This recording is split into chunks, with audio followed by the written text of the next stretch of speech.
오데오필로여, 내가 먼저 쓴 글에는 무릇 예수님께서 행하시고 가르치시 시작하신부터, 즉 누가복음을 이야기합니다. 그분께서 선택하신 사도들에게 성령님을 통하여 명령들을 하시고 들려 올라가신 날까지의 모든 일들을 기록한 것이라. 그분께서 고난을 받으신 후에 자신이 살아 계심을 많은 증거들로 그들에게 보여주시고 40일 동안 그들에게 보이시며 하나님의 나라에 관한 일들을 말씀하셨더라. 또 사도들과 함께 모여서 그들에게 지시하시기를 예루살렘을 떠나지 말고 너희가 나에게서 들은 바 아버지의 약속하신 것을 기다리라. 왜냐하면 요한은 물로 세례를 베풀었으나 너희는 여러 날들이 못되어 성령님으로 세례를 받을 것이기 때문이니라 하셨더라. 그러므로 그들이 함께 모였을 때 주님께 여쭈어 말씀드리기를, 주님께서 이스라엘에게 그 나라를 회복하려 하심이 이때니까 하니, 주님께서 그들에게 말씀하시기를 그 때들이나 그 시기들을 주님께서 자신의 권위 안에 주셨으니 너희가 알 것이 아니니라. 그러나 성령님께서 너희에게 오시면 너희가 힘을 받고 너희는 예루살렘과 온 유대와 사마리아와 세상의 땅끝까지 이르러 내 증인들이 되리라 하셨더라. 아멘.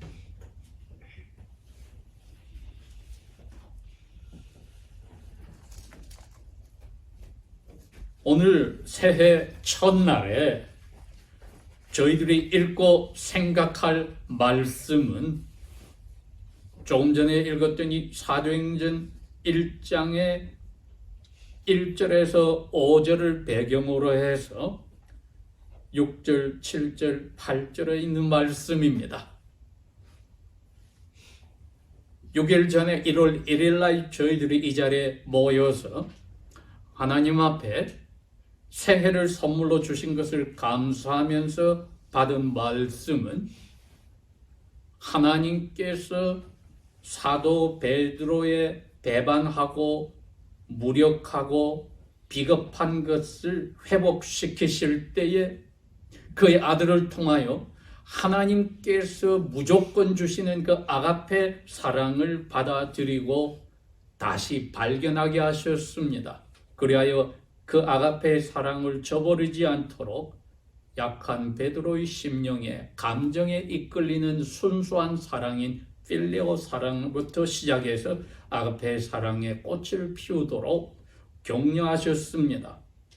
그리고 나의 어린 양들과 양떼를 먹이라고, 그 다음에는 지금 당장 나를 따르라고 명령을 하셨습니다.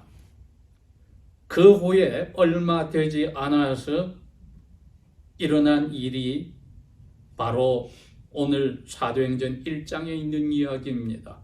여러분, 이것은 예수님께서 부활하시고 나서 40일 동안 이 세상에 계시면서 일어난 일입니다.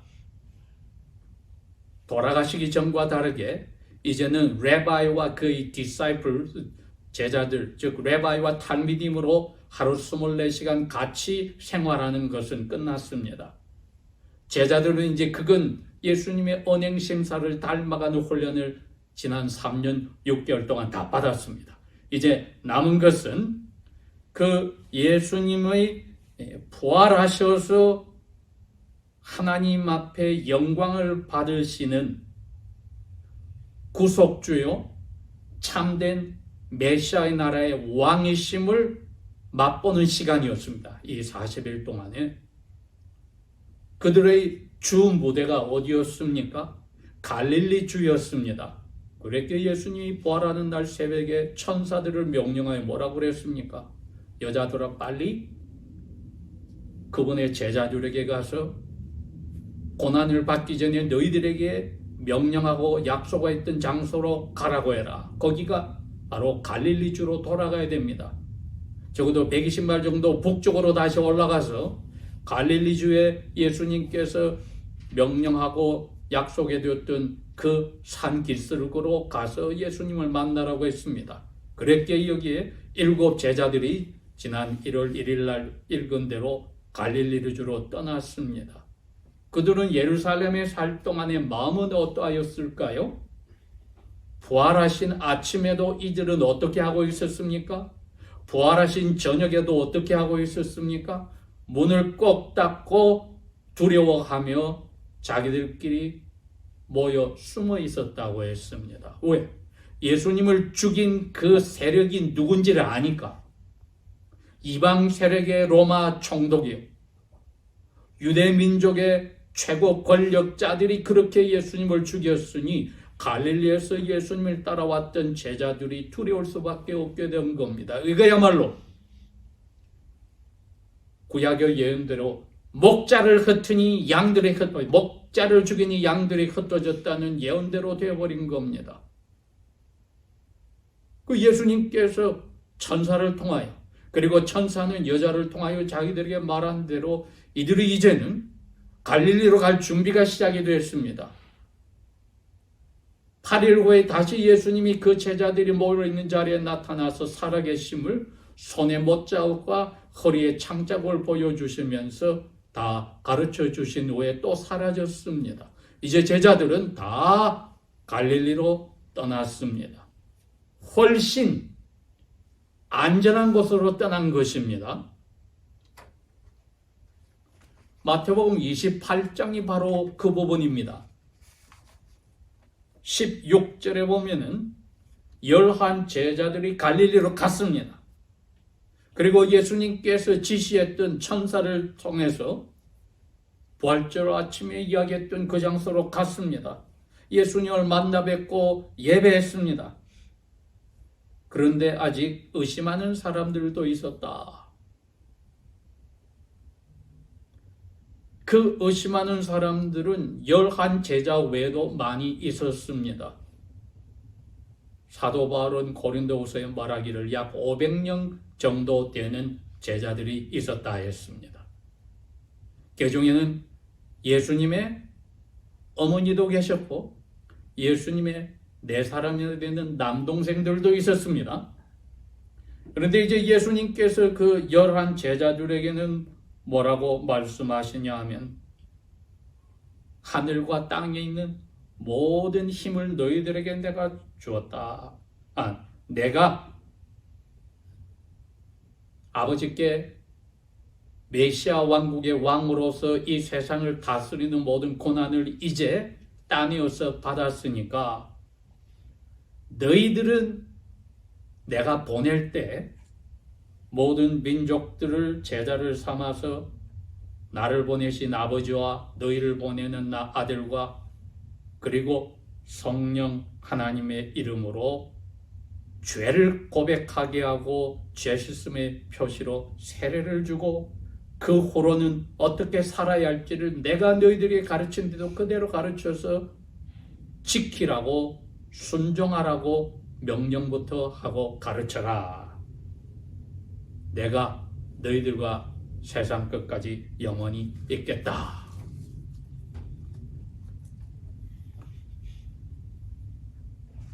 이렇게 지시를 하셨습니다.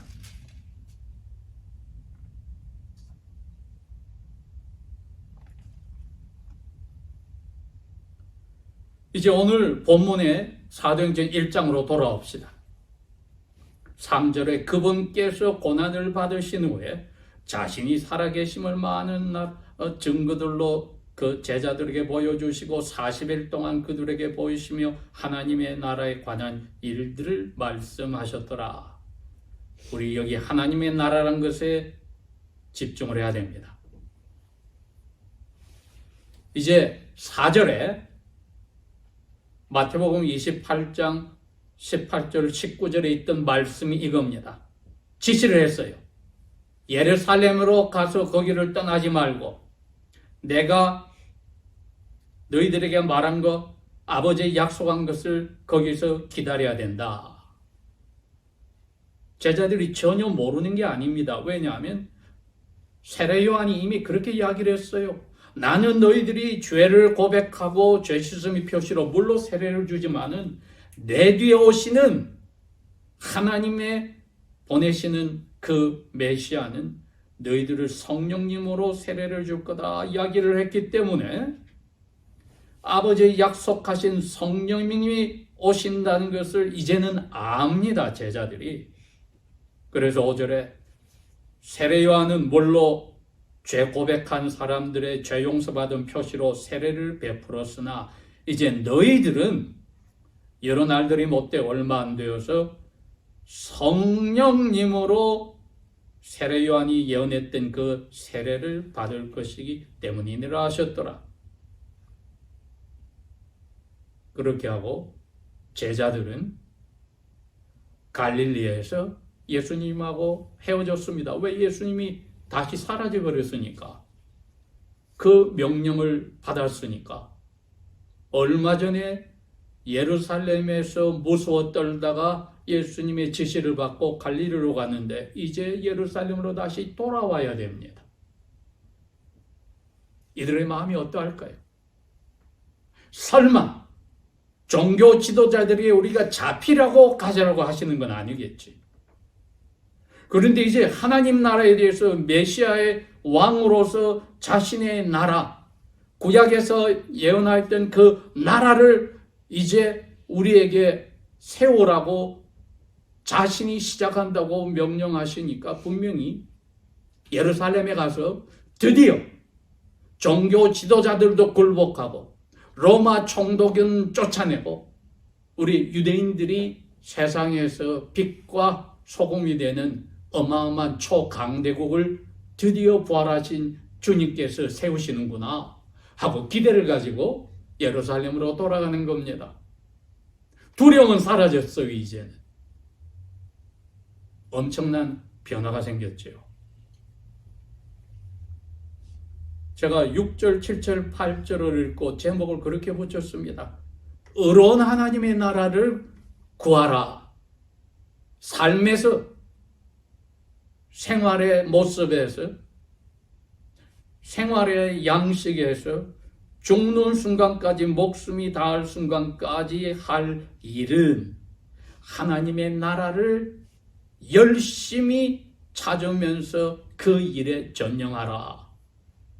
이건 예수님이 첫 번째 제자들 다 모아서 많은 무리와 함께 이 산기슭에서, 똑같은 장소일지는 모르지만 산기슭에서 많은 무리들이 왔을 때 한 설교의 제일 핵심이었습니다. 마태복음 6장 우리 33절, 34절에 그게 있습니다. 다른 걱정하지 마라.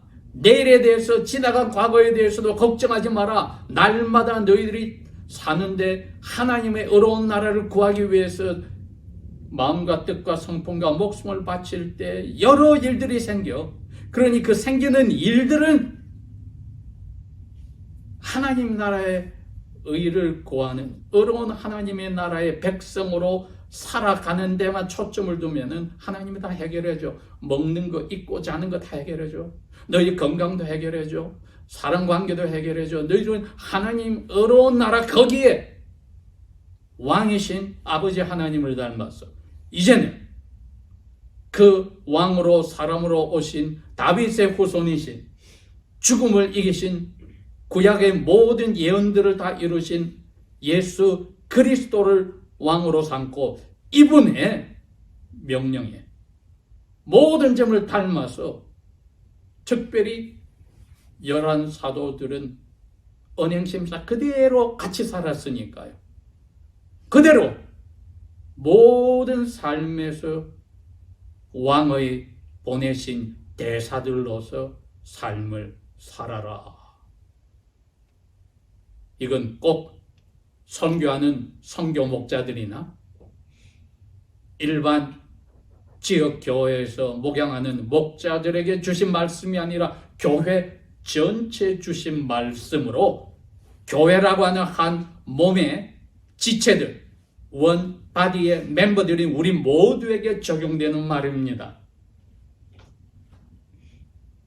가서 제자들을 삼아라. 가는 일은 교회가 직접 가거나 사람들을 대표로 보내는 일을 하지만은 그 몸통으로서, 몸통의 지체로서의 교회는 주님께서 가르치심을 그대로 받아들이고 순종하는 기본 삶의 양식이 있습니다. 그게 뚜렷한 두 가지가, 사도들이 6절에 함께 모였다. 어디에 모였습니까?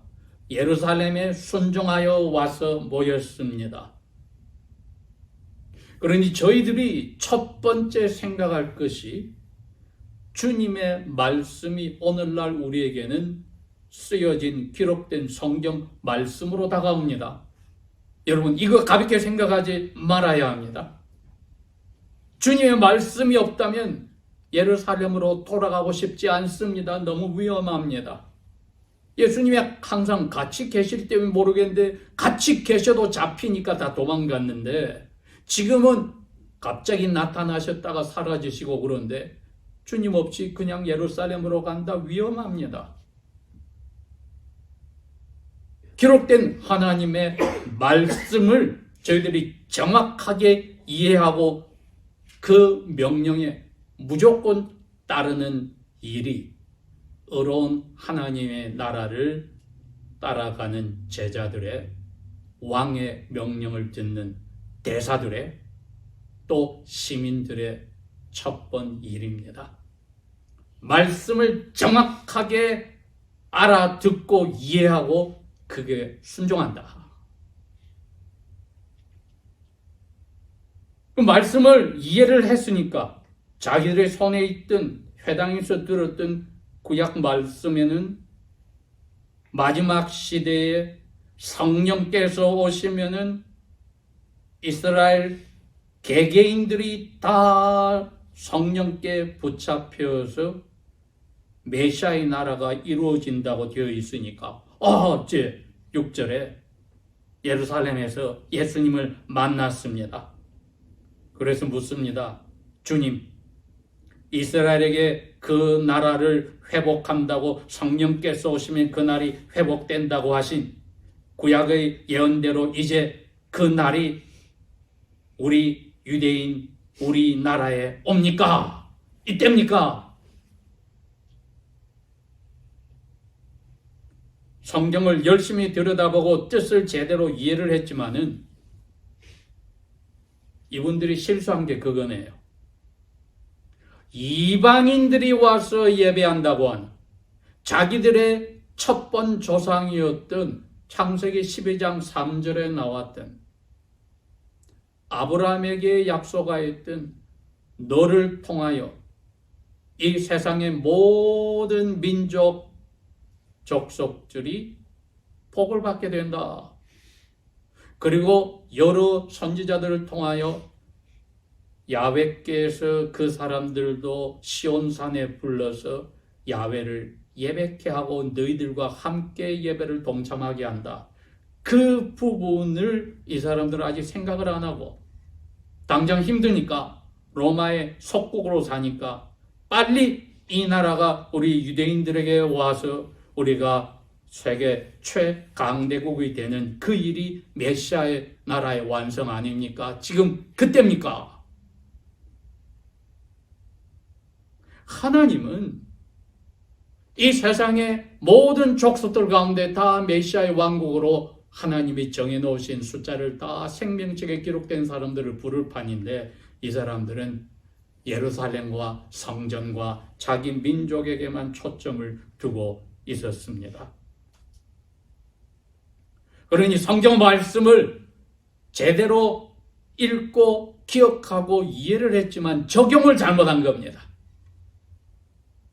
그러니 저희들도 성경 말씀을 읽고 이해를 하고 적용할 때에 이기적으로 자기 중심으로 해버릴 순간에는 순종이 주님께 영광이 되는 순종이 아닐 수가 있습니다. 7절 주님께서 그들에게 대답하시기를 회복하는 그 때나 시각이나 그 시기들은 좀 넓은 기간은 아버지께서 자기의 권위 아래 두어서 그 시각도 날짜도 그 때도 정해놓았지만 너희들이 그건 알 필요 없어. 왜? 이걸 알겠다고 노력하는 것이 뭡니까? 우리 유대민족, 우리만 하기 때문에 지금 그걸 생각하고 있는 거거든요. 빨리 우리가 지금 강대국이 되는 그 지금 일을 하러 예루살렘에 우리 보고 가라 하지 않았어요? 우리 왔습니다. 이제 이루어집니까? 예수님 책했던 그 종교 지도자들이 아니라 우리 유대민족에게 우리를 중심으로 해서 이제 나라가 만들어집니까? 빌라도 총독부터 쫓겨가고 다 이루어집니까? 예수님이. 그건 너희들 알 거 아니야. 이분들이 모르고 기다리는 동안에 깨닫습니다. 아, 우리가 주님 하늘로 가시기 전에 예루살렘에 모여서 드린 질문이 어리석었구나를 나중에 다 깨닫게 됩니다. 8절 그러나 성령께서 너희에게 오시면 너희가 힘을 받아서 너희는 예루살렘과 유대와 사마리아와 세상의 땅끝까지 이르러 내 증인들이 되리라 하셨더라. 4절에 예루살렘을 떠나지 말라고 한 것이 그 나라가 이루어져서 총독이 쫓겨나고 그걸 이야기한 게 아니라 성령님을 받는 동안에 기다리라고 했습니다. 이분들이 기다리는 동안에 뭐로 했습니까? 기도했잖아요. 그렇죠? 약 열흘 동안에 기도를 했습니다. 예루살렘에서부터 너희들이 이제 하나님의 어려운 나라를 구하는 일을 사람들에게 해야 돼. 기도하면서 기다리면서 그 성령님이 오시면 힘을 얻어서 해야 되는데 그 힘은 여러분 사랑의 힘입니다. 원수 사랑의 힘입니다. 기도의 응답입니다. 예수님께서 십자가에서 뭐라고 그러셨어요? 아버지요, 저들의 죄를 용서하소서. 저들이 알지 못하고 저러나이다. 누구요? 제사장들입니다. 사내들인 공회원들입니다. 하급 관리들과 군사들입니다. 그 사람들 어디에 삽니까? 예루살렘에 삽니다. 성령께서 오시면은 그 사람들에게서부터 예수님께서 마음에서 우러난 우리가 이룰 일을 생각한 하나님이 자기 자신을 바치는 아가페 사랑을 나타내서 용서해달라고 한 기도의 응답을 너희들이 이제 실제로 이루어야 되느니라. 나의 원수들이 아니라 그 사람들은 아버지께 용서받아야 될 죄인들이니 너희들이 그 사람부터 시작해서 하나님 나라의 메시지를 전해야 되는 나의 대사들이니라. 성령께서 힘을 더해 줄 거니까 걱정하지 말아라. 어려운 일이 있어도 성령께서 이야기하도록 가르쳐 줄 테니까 걱정하지 말고 이제 원수 사랑하라는 원수를 위해 기도하였던 나의 기도의 답으로서 너희들도 기도하는 삶으로 나가라. 두 가지입니다. 하나님 말씀을 제대로 깨닫고 적용을 자기 중심이 아니라 하나님의 뜻에 따라 하는 예수님의 모습을 담고 두 번째는 기도하여서 성령님의 힘을 얻었을 때 사랑의 힘으로 용서하고 원수까지 하나님 나라의 백성으로 이끄는 말씀의 능력을 선포하는 겁니다. 어디까지? 이 세상 사람들이 사는 모든 것까지. 왜? 성령을 보내서 내가 항상 너희들과 같이 똑같이 그 자리에 있을 거니까. 아니나 다를까? 얼마 되지 않아 사도행전 6장 가니까 7절에 그 말이 나옵니다. 예루살렘에서 엄청나게 많은 제사장 무리들이 이 믿음에 순종하였다. 할렐루야. 이게 원수 사랑의 극치 아닙니까, 여러분? 예수를 죽이라고 꽝쳤던 그 사람들의 많은 숫자가 지도자들이 돌아오는 일이 생겼습니다. 저희들이 이 말씀에 초점을 두어 연구하고 제대로 깨달았고 그것을 내 중심이 아니라 아버지의 마음으로 원수 사랑하는 예수님의 마음으로 우리를 보내신 메시아 왕국의 왕의 명령에 순종하여서 적용하는 귀한 지혜를 성령님으로부터 받으면은 이러한 기도의 응답이 하나님 나라의 왕국을 이루어가는 귀한 일에 우리를 도구로 통하여 쓰여지는 것입니다. 기도하겠습니다. 아버지 하나님 감사합니다.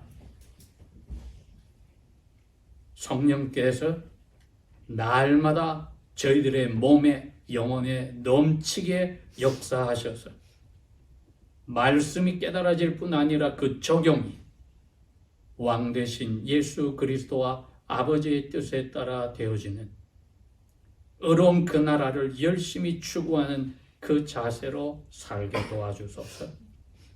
원수까지도 녹아나서 아버지의 정하신 숫자에 돌아와 회개하고 새로운 삶을 나라의 왕국의 시민들로 사는 기적을 베풀어 주소서. 그 소망을, 그 기도의 응답을 인내로서 저희들이 감당케 하심을 감사하며 예수님 이름으로 기도합니다. 아멘.